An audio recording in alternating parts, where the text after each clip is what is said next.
आज मैं आपको बारे में बताती हूँ, अलामिया के बारे में। और जो पापा फीट साहब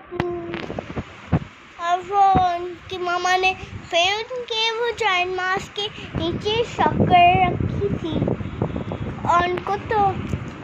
वो खाने लगे थे, उन्होंने खा ली थी। और दोस्तों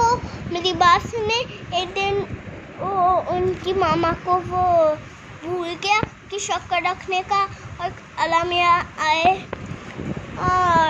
उन्होंने कहा कि क्या उसका नाम है पापा फीट साहब की मामा को कि वो अलामिया ने उनकी मामा को कहा कि आज आपने शक्कर रखनी है, ठीक है। और दोस्तों और उन्होंने कहा था, आज से सब वीडियो